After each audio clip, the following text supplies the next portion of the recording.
relocating to any country, with more emphasis on Canada, trying to adjust your lifestyle if you think you've lost it already, adjusting your lifestyle so that you're able to thrive, life in general, support system.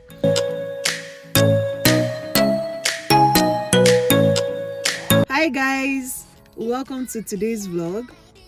I am running lots of errands today, so I thought to make this video on the go while I do what I have to do for the day.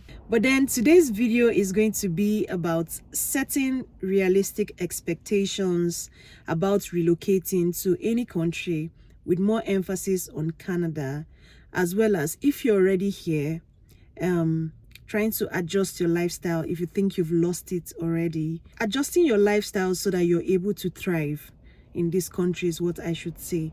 So if you're stumbling on my channel for the first time, you just stumbled on this video and you're yet to hit the subscribe button, please do so, and welcome to my channel. In this channel, I get to share about my lifestyle and experiences as I go through this thing called life, trying to understand what life is all about, as well as trying to thrive in this new country I relocated to called Canada. So I have certain points that I wanted to talk on today. I'm outside, forget the fact that my eyes will be darting here and there. But then I have certain points that I would like to talk about today, and how it is important to set realistic expectations for this point. The first one I'm going to talk about is jobs. So before I left Nigeria, I was focused on what exactly I wanted to do when I get here, what career path I wanted to continue in. And this just wasn't a wishful thinking or based on the fact that I just love this career path. I also did a lot of research to find out if that career path was a thriving one in this climate, and if I switch into that career path, what the job prospects were and the ease of entry into the market. So it's very important to set your expectations right and be sure that whatever career path you have chosen to work in and continue in your new life, in new country you're going into, is a career that is in demand there. I've made a couple videos about in-demand careers as well. You can check them out. I'll link them at the end of this video.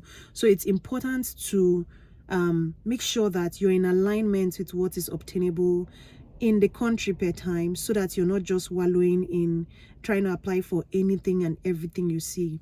Another thing I set for myself when I came here is the fact that I may not immediately get a job in this career path I want, so I'm open to working anywhere till I'm able to land a role in this career path I want. So when I say anywhere, there's dignity of labor here. So whatever you're doing to make a living is very well respected.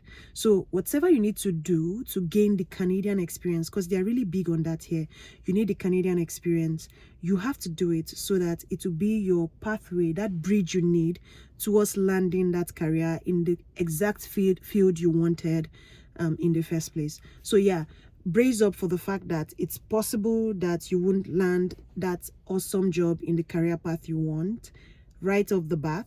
So you're ready to work in a field that is not in the field that you typically want to work in before you now land a job wherever you want to land it. Now, moving on, the second one I want to talk about is finances. So in this country, it's very easy to go from having money to being broke in a twinkling of an eye, because I don't know if this is obtainable in other home countries, but in Nigeria, we pay our rents on a yearly basis. That is the norm, or that's what's expected. So you pay your rent and you know that for the next 12 months, you're not going to bother about rent no more. So, but here, you have to pay your rent on a monthly basis. And if you don't work towards your finances and plan very well, you don't have savings, let's say you lose your job, for example, something bad really happens, you can't work anymore, and then you can't fund your rent. Before you know it, you're looking for a shelter or where to stay, or you're on the streets. So savings is a very important culture that if you don't have before coming here, you should imbibe into your lifestyle so that you'll be able to thrive in this climate. When I came, it was important that I have savings of up to 6 months of unforeseen circumstances. I planned like that. I was like, what if something happens and I lose my job or I'm unable to work for the next 6 months? Do I have what it takes to keep me for 6 months? Like, can I thrive for 6 months without a job before I eventually land a new one? Because it is the belief that within 6 months, you should be able to have gotten a job.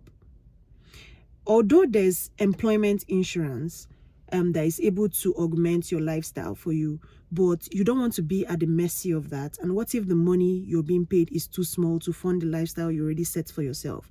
So savings is a very important expectation. Like, it's a very important culture that you should imbibe, that if you didn't have before coming here, is something you should have and build, and be sure that it's something like a certain part of your income should be set aside every month at every paycheck towards savings, towards investments. And the good thing I like about this country is the fact that you can plan with respect to investments. And I'm saying this not to shade Nigeria in any way. The situation is volatile back home, if we're being honest, where you invest and you're not really certain if this thing is going to pack up tomorrow, or if I'm going to get XYZ returns. And this is not to say that it is very certain in Canada here. Exactly, like you can't really tell what the interest rates are going to be. There's been a rise and fall in the interest rates so far, but what I'm trying to say is that there are very legitimate investments here that require a lot of patience, but you can put your money and know that, okay, my money is in XYZ investments and it is growing. No matter how small the interest is, at least it is growing, and I've locked it in for XYZ period, so I can't get to touch it, and I only touch it on rainy days. So plan for savings, plan for investments, so that you'd be able to navigate through this country with ease. Number 3 on my list is going to be about the fact that, still in line with savings, is the credit card culture. I talked about credit card in a video I'm going to link at the end of this vlog. Please watch till the end. Now, when you come, they're going to give you a credit card with an amount of money. And if you're not careful, you're going to spend that money as if it's yours, not knowing that you have to pay back. And also, there's a limit to what you can spend. The advice from experts is to keep your spending on your credit card at about 20% in each credit card statement cycle. So you want to be sure that you're not maxing out your credit cards on frivolities, just living the life and just setting up a lifestyle that is hard to maintain, particularly when your income level doesn't match or equate that lifestyle you've created. So you want to be really careful with your credit card and know that that knowledge is very easy to get. It's on the internet. I've made a video about it, and I know if you're back home and trying to come, it may sound kind of hazy to you if you're not used to that system, but it's something you can always learn about. And like I said, I made a video about it. Number 4 I want to talk about is your health. Now, because over here you're able to combine jobs and do multiple things per time to make income, it's very easy for you to just keep going.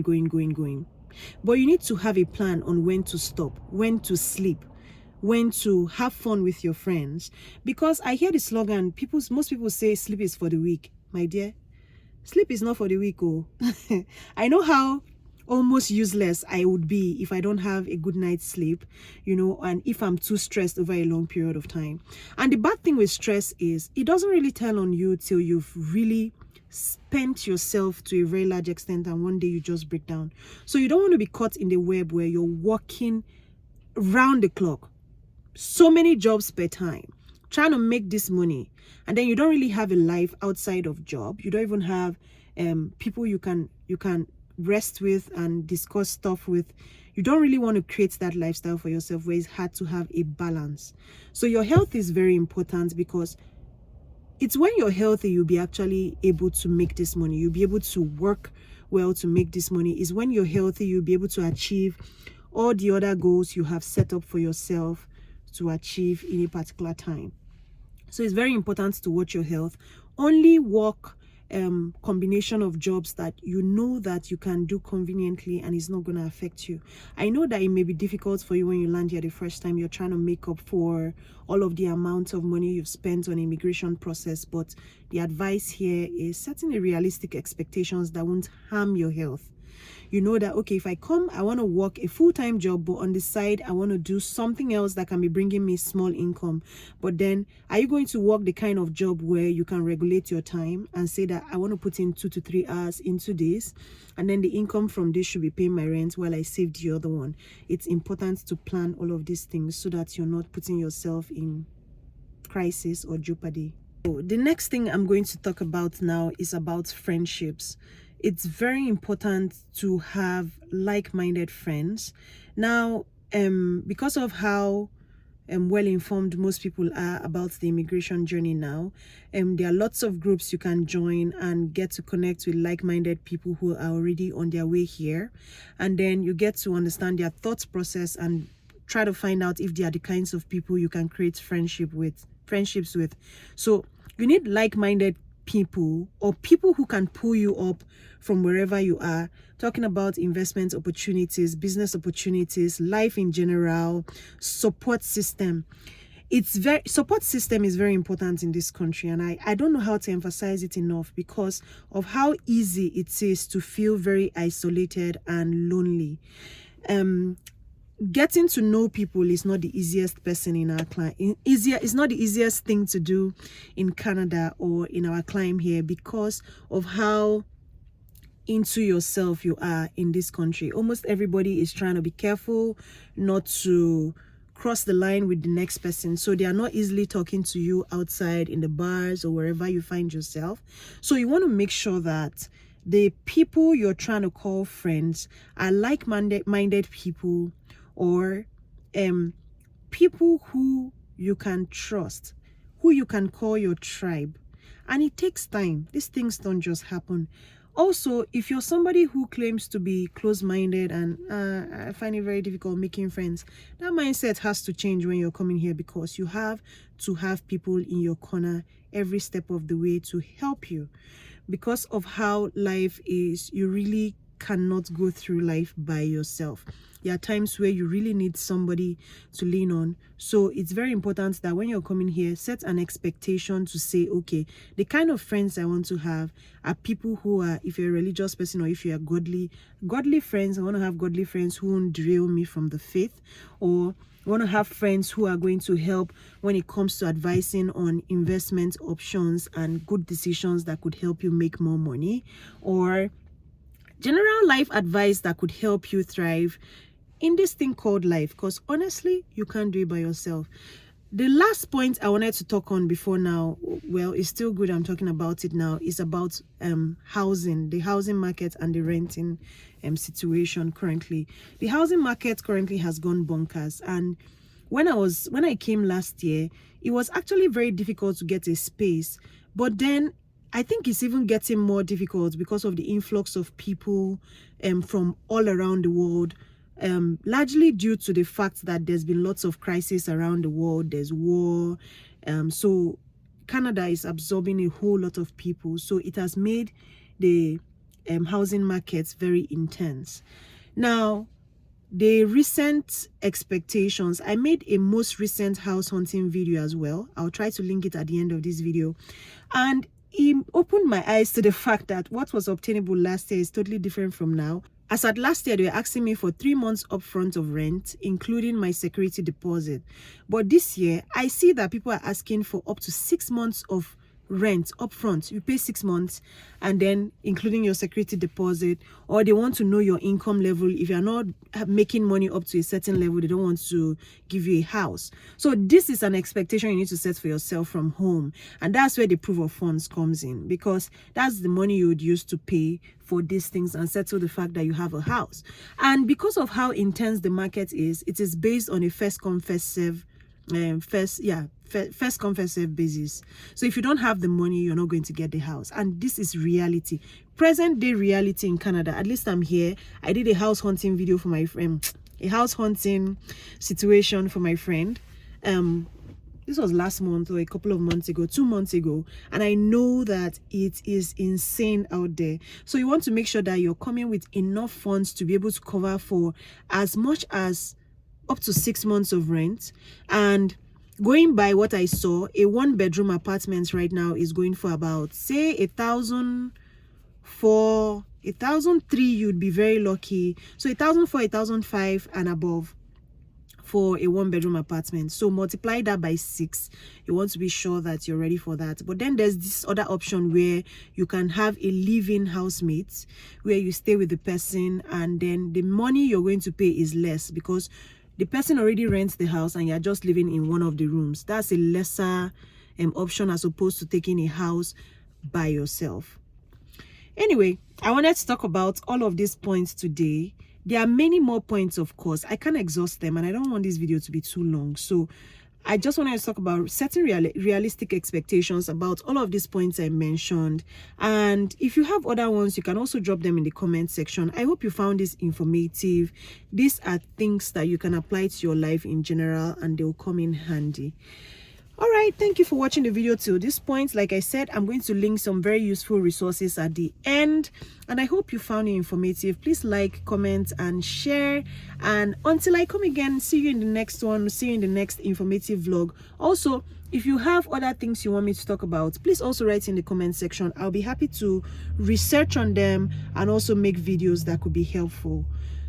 Have a very fun time. If you're planning to come, I'm wishing you the very best, and I hope that you have a smooth sail in this country and your settlement is easy. Bye, and please remember to hit the subscribe button. See ya.